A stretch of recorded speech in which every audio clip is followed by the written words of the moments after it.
Hello, lovely to see you again.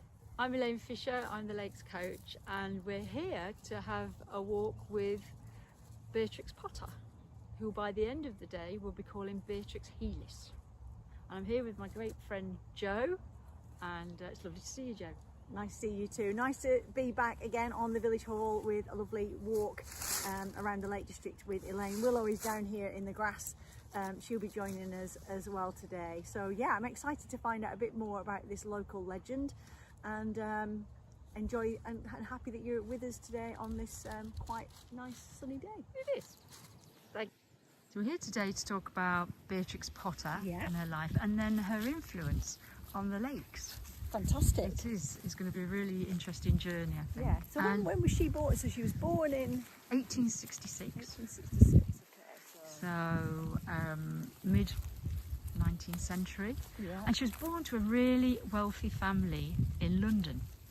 And I think I had an interesting childhood in that she had governesses, and it was very high society. Yeah. So she never mixed with any children.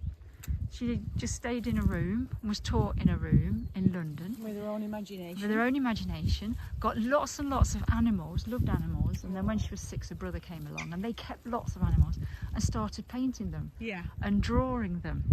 And they're little friends. They were. And it's amazing how good her drawing and artwork is, you know, as she gets older. And we're here, we haven't mentioned where we are. Yeah. We're actually here at Ray Castle. You can just see through there, and we'll go a bit closer. Because as a family, they used to go on lots of holidays. And they started going off on holidays in Scotland, and she loved the rural life in Scotland. Yeah. And then Ray Castle, her mum and dad rented Ray Castle for a few months for them to have a holiday. For a little holiday. And this was their first lake holiday.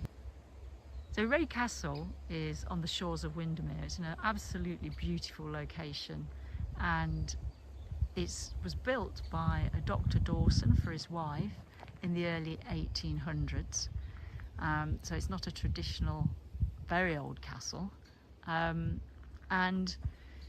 the other important reason that Ray Castle is important to Beatrix Potter and her life and what she became is that at one of the dinner parties hosted by her mum and dad while they were renting the whole castle, was the local vicar, who was the Canon Hardwick Rawnsley. He was a young man then, but he was passionate about conservation, and he was one of the founders of the National Trust. And so he really mentored Beatrix. And would she have been in her teens then? Yes. So she was in her teens. So Beatrix has had quite a lonely life, I think. Young life. And from what you read, didn't really fit into that socialite way of living. Decides in her late 20s that she wants to become an independent woman of independent means. And she's got all these beautiful drawings, she's got this beautiful imagination. And she paints some pictures that she makes into Christmas cards. And sells them. And then she decides that she'd like the books, you know, like the Peter Rabbit books. And that was based on a letter she wrote to her friend's son who was sick. And she wrote the whole story of Peter Rabbit for him as a letter.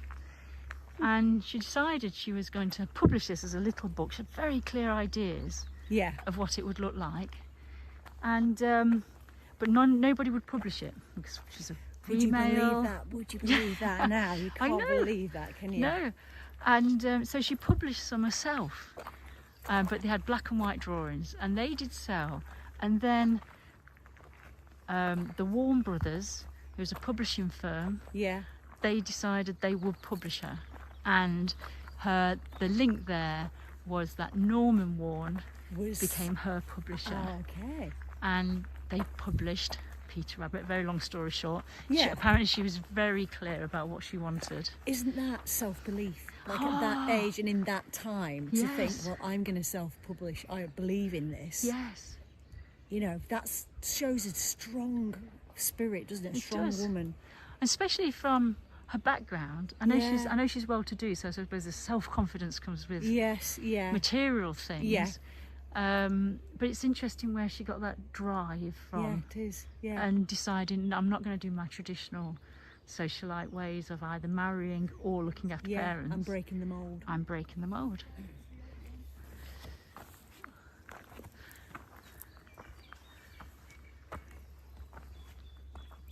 So in 1902, when she was 36, so not young, is it? No. With help from Norman, she actually publishes Peter Rabbit in the format that she wants and the coloured pictures that she wanted, and for all those people who doubted her, it was an instant sellout. Wow.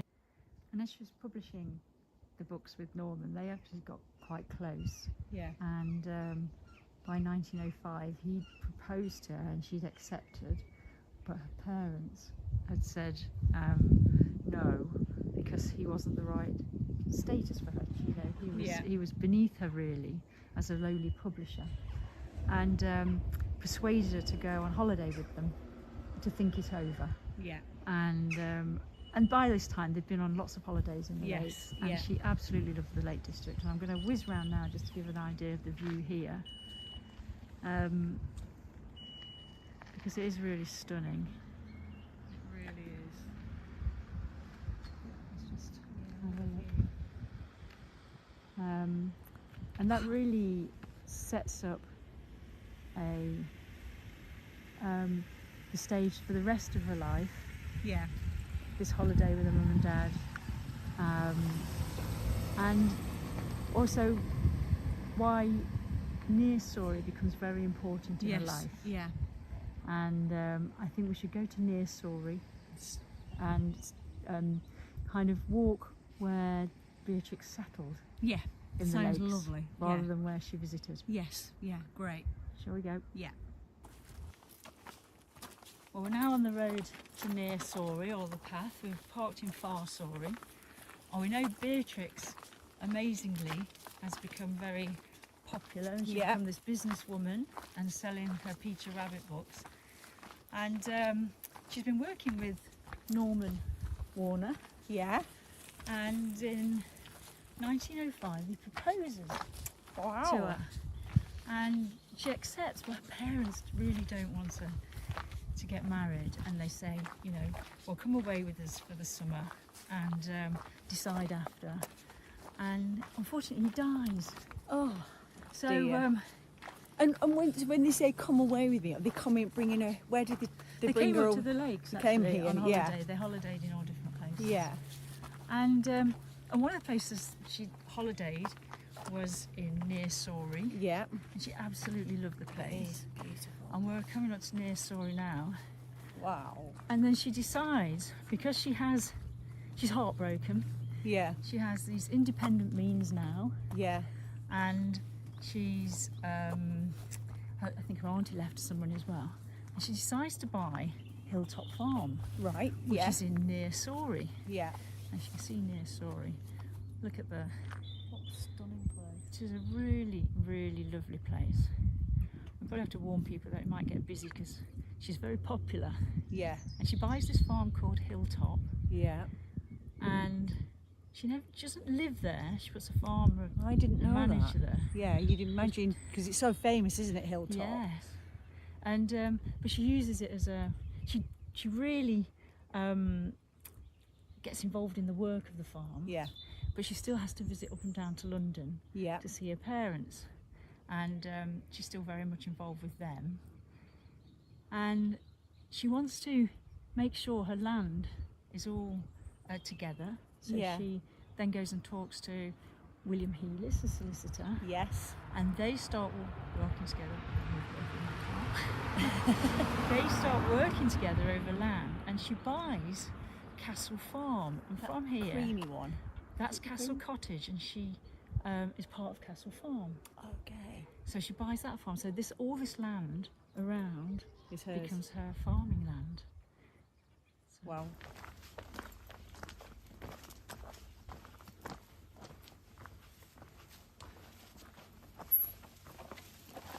Willow's been really good. She is. Oh, beautiful. There's so many pretty little bits, aren't there here? So many. It's so picturesque. Let's have a good look. So inspiring. Across the road. And it might get quite busy as we walk through near Sorry because it's very popular, and Hilltop is now open to visitors, which will be on our left as we walk by. Yeah, you get lots of people coming to paying homage, don't you, to Beatrix. Do you know what? In Japan, they built an exact replica of Hilltop. Wow! She's so popular over there. So, it's amazing time. So I didn't realise actually that Hilltop was that close to Castle Cottage until we just got to this gate. And so this area would have been her inspiration for all her for her books after the first one that she... Well, she wrote a couple, but then when Norman died, she came to Hilltop. And was at Hilltop. There's quite a few of the books, like the Jemima Puddle Duck books and Timmy Kitten and things that you can actually spot parts of their story or Hilltop in there. Yeah. And so she really did use this as... It wasn't from her imagination, it was from what she was seeing. And she started to really love the place. And really get involved in the community. Shall we go and have a look? Yeah, let's go.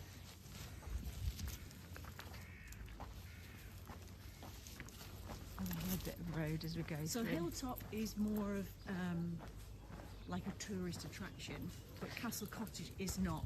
Well, Hilltop's been left because it was bequeathed to them, to the National Trust. Yes. And the National Trust opened it up, and it's as Beatrix left it, because she was a real really fascinated and collected proper Lakeland furniture, and so she really did the house out. And you can see I'm just conscious of catching people on the video and not want to.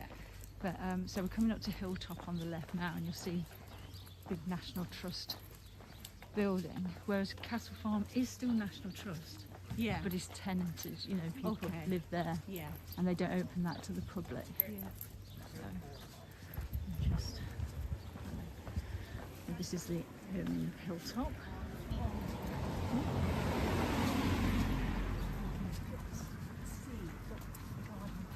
Yeah, there's a cafe there. Can you see the house? I don't think you can quite see the house from here, but we might do further up when we walk up to Moss Eccles. You can see pretty garden. Yeah, and she spent a lot of time in the garden. Yeah. But I think it's lovely that some of her books are based, well, not based, but they're illustrations. They're here. Yeah. And it's a beautiful place. And she really got into the community, and she got on various committees in her time here. And that must have been hard. It's hard to sometimes, if you go to a new place, isn't it? It takes effort to find people, to find your people, to contribute to your community, become involved with your community. And sometimes, I suppose, you know, you can go once or twice and you don't feel quite like you belong. And I suppose it's perseverance, isn't it? Sometimes. Yeah. And then you find your place in a new. So that's quite. And I think rural communities as well. Hard, very hard to come in, you know. So there we're looking at the Tower Bank Arms. The house up the back there. So we'll crisscross. And I thought we can talk about and ponder on belonging as we walk, probably one of her favourite walks. Yes. Because after she'd met William and they were looking at land, by 1912 he'd proposed to her as well. The guy that... The solicitor. So he sold the... Okay, so... Solicitor. And she accepted. They got on very, very well. But again, her parents... Not happy. Not happy. I wonder what they really wanted for her. By then, because by then she was 39. Yeah. Well, no, she was older than that. She'd have been 45 by the time he was proposing. She was 39 when Norman proposed, and she would. By then, I think her parents had got to the stage where they thought she would look after them in old age. So. And were her parents always in London then? Always, never came. Well, no, because they came on holidays for months, and they came. Stay. Yeah, but they were very society people. Yeah. You know, her dad was part of all the clubs. He did photography. She probably got her artistic bit from him. This is a wonderful little village, isn't it? Yeah, so pretty. But in 1913, they did get married, and they did move to Castle Cottage. Yes. And by then, Beatrix was getting known to be a very good farmer. Yeah. And so she was well fitting in. She's really fitting in by then. So we're going to take a walk now and get out of the busyness. Are we behind Castle Cottage now? We've just gone behind it there. Yeah. And we're going to take a walk now up to Moss Eccles Tarn, which Beatrix and William owned, part of it, I think. And it's one of their favourite walks of an evening. Yeah. Yes, enjoying that. So Beatrix, by now, is really getting into farming. Yeah. Not just overseeing the management of farms, but getting involved with the cows, the pigs, the sheep, but particularly the Herdwick sheep. And hopefully we'll see Herdwicks because they're the sheep of the fells. Yes. Hopefully we'll see some more of those. But remember we talked about Hardwick Rawnsley? Yes. And who established eventually the National Trust. She's getting a passion for the Lake District way of life. Yeah, she really is, isn't she? And how what a change, what? Yes. And she campaigns for protecting bits of land. So Fox Shot Point, Windermere. Yeah. That was going to be developed into an aircraft hangar or something to do with boats on Windermere, aircraft on Windermere. And she campaigned and she sent pictures off to America, her illustrations, and raised money so that it could be bought for the National Trust. Wow. And the National Trust obviously are thinking that they want to protect places of beauty, nature, history. Yes. But also let it be open for the people. Yeah. And she was passionate about that. But because of this passion and maintaining that way of life, and she saw, look at these bluebells. Everybody. Yeah. Stunning.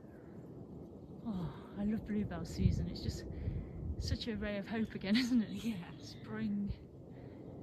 They go so quick.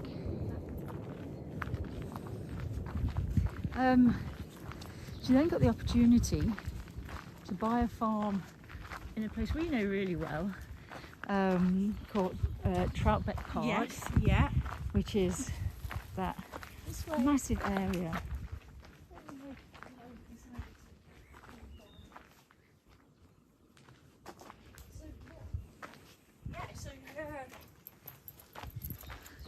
Spread, so she really is going big on the land, isn't she, now? I think Troutbeck Park came up because it came up for sale, and again it's a time where people really wanted to develop it for posh houses. Yeah. Because more and more people get involved in the Lake District, wanting to visit the Lake District. And she wanted to protect it against that. Yeah. And also maintain these, she went up to kind of 2,000 acres, massive. Yeah. Lots of sheep compared to where she is. Yes. So she made sure she got the best shepherds and the best manager, and she did some innovative things as well. Yeah. They tried new medicine because it was in a poor state. Yeah. And she was really keen to try this new medicine, and it worked. She brought her flocks up to a great standard. Yes. But it was a massive enterprise Yeah. that she took on. That was about as much about conserving the landscape and the way of life as it was about her passion of farming as well. Yes. Yeah. So it must be great to have that purpose in life, that drive. And to have that bravery, because she wouldn't have known that she had that purpose until she came here. Yeah. Would she? So if she'd stayed or fully listened to the pet, really, really being controlled by she may have never left London, and who knows what we'd be walking through today. It's, you know, without those people, like, you know, when we had met last time, it was about William Wordsworth, you know, where, you wonder only what it would be like. Yes, it would. And it's interesting that this is probably 150 years on from Wordsworth. Yeah. And still got the same fears. Yes. And the same worries about the landscape. But you know, a lot of people, well, not a lot of people, it's difficult. I've been in situations like that myself where I've almost had to take a leap of faith sometimes to make a change, not knowing what's on the other side of that decision that you might be. It might be a move, it might be a career change, it might be whatever it is, some sort of change that you kind of inside know you want to make. But you're so frightened of things going wrong, or am I going to make it? And then you become stuck, don't you? For her to do that on her own, it wasn't like she was in a partnership. It wasn't like she had someone to go, let's do this together. Well, by then she would have had William Heelis. Yes. And that initial move, that initial comment, was all driven True, by that one woman, that one strong... to Hilltop. Yes, definitely. And then, and then the backing of her, of William. So he obviously was he was a land manager as well as solicitor. Yeah. And so they made a great partnership, actually. Yeah. Because he would have had all the local contacts. And she was still writing her books all the time, Elaine. No, I think when she became Mrs. Heelis, she insisted on being called Mrs. Heelis. So it was a complete change. Yeah. And she did write. She did paint and write for her own, you know, joy. And she did do some things that she sent to America, but it wasn't with the as much or as profitable. I stumbled there because she did actually do some books to make a profit so she could buy more land. Yes, so it was more about that than that purpose, that mission. Yes. To this is a nice walk, isn't it? Can you imagine this on a sunset evening, romantic walk up? I can't imagine it in a dress. As she probably would have been. I don't know. Yeah. She would have been. When you see pictures of her, she's got a big hat on, hasn't she? And woolen coats and And then, so she's managing this big estate. She's still got Castle Farm and Hilltop. And then the opportunity came up a few years later to buy Monk's Coniston estate. Okay. Which was even bigger. Yeah.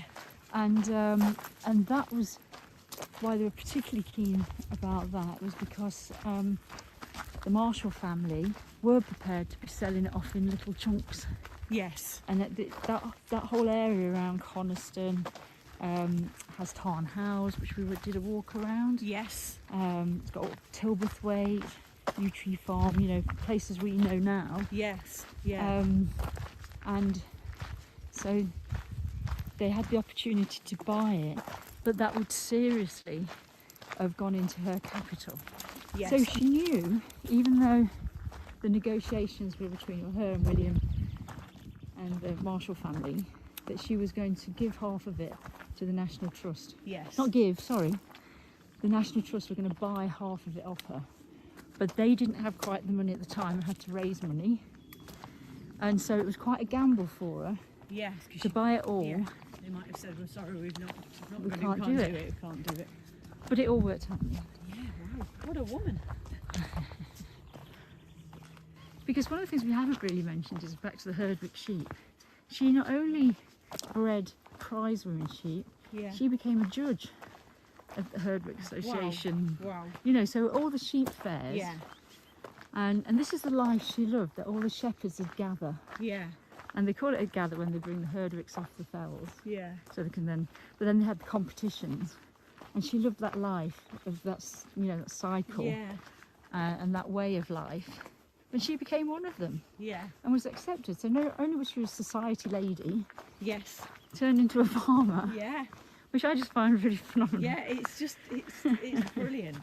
And then becomes accepted by the community. Yeah. So, and she actually became, she was voted president of the Herdwick Association, which is just phenomenal.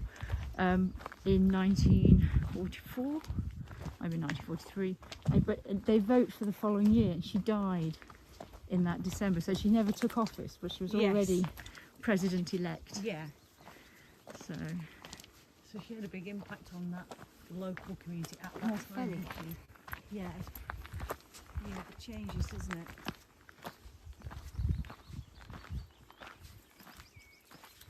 So I've got this really lovely view of Beatrix painting. Yeah. And William rowing. They had a boat here. Did they? And they planted lilies that are apparently still here. Oh, it's a bit early. What a spot. Yeah, you can. How tranquil. Yeah, not a big walk to get from Surrey to up here, is it really? No. This is like a little hidden gem, this, isn't it? So this is Moss Eccles Tarn. Yeah. Yeah. Oh, there's a national trust information there, yeah. So. Yeah.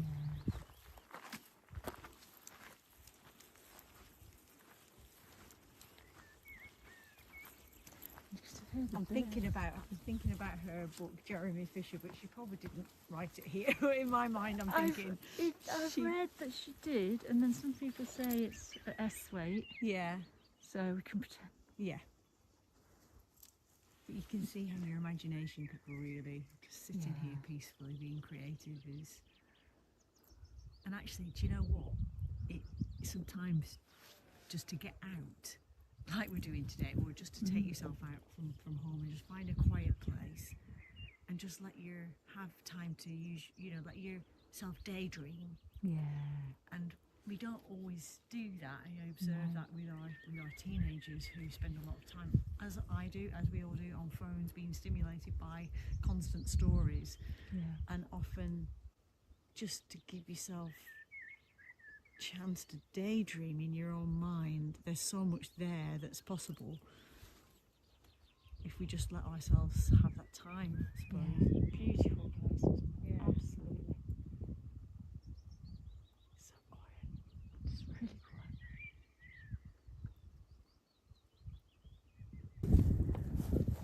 Well, I think we're coming up to a Herdwick. Yay! Oh, we found a Herdwick.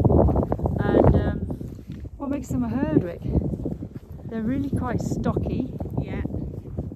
They have white faces, they have white legs, and then depending on their age, what colour they are, and they are born black, and then they get greyer as time goes on. But in the first year, when they have the first shear, it goes a bit greyer. But they're called hogs in the first year, and it really confused me. And sheep are actually a hog. And when I come around the corner, it's like one, can't find one, and then all of a sudden there's a whole group. Herd of Herdwicks. And the other remarkable thing that they do is they're called hefts. Yeah. Like heft, where the sheep of one flock will find a patch. That's very cute, isn't it? Yeah. Will find a patch on the fells, and that will be their patch, that will be their ground. Yeah. And they don't need any fences. And then they pass that on to their lamb, or to pass them on. That is clever, so, isn't it? Oh gosh, we really are on a... We've stumbled across a family. We're in a safari of Herdwicks.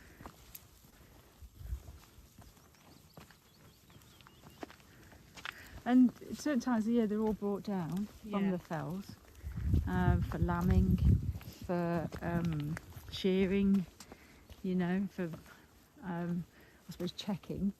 And all the shepherds go up into the fells together, and it's called the gathering, and they bring them all down. Yeah. So we're just coming up to... This is very nice. This is my favourite view. I can see, oh, look. So this is an absolutely amazing view, isn't it? And it ranges from Coniston, you've got Wetherlam, you've got the Crinkle Crags, you've got Bowfell, the Langdales, and then you've got this plateau, this tarn, which is absolutely wonderful. Yeah, it's a beautiful place to end, isn't it? Really, it's kind of, you don't really get much better than this, do you? I just think it's a great time just to reflect and the legacy that she left the Lake District. And a brave and risk-taking woman, actually. Yeah, she took a lot of risks, didn't she, to achieve her goal, and did achieve it. And she had a real sense of purpose. Yeah. And a sense of what she wanted to achieve. Let Willow just say hello to those dogs while we just...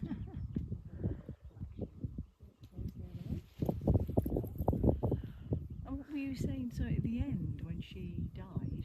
Oh yeah, when she died, she left all the farms. She had 14 farms, 4,000 acres, and all the cottages and everything that went with them. She left that to the National Trust, and also stipulated that you had to have so many Herdwick sheep on the farm.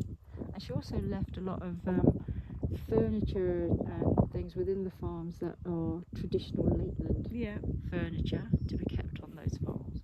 So she's maintained that Herdwick tradition by the National Trust continuing to farm Herdwicks. That's an achievement, isn't it? It really is.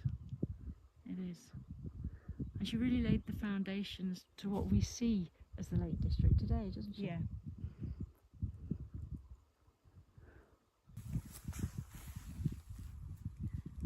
Well, I hope you enjoyed the walk and learning about Beatrix Healis and what an amazing woman she was. And that's the end of us now. Did you enjoy yourself? I've had a lovely time. Thank you for sharing your knowledge, keeping the knowledge in your mind and sharing it with us.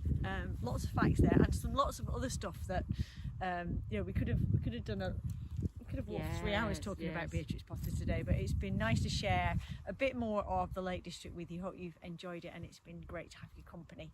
See you again soon. Bye bye. Bye bye.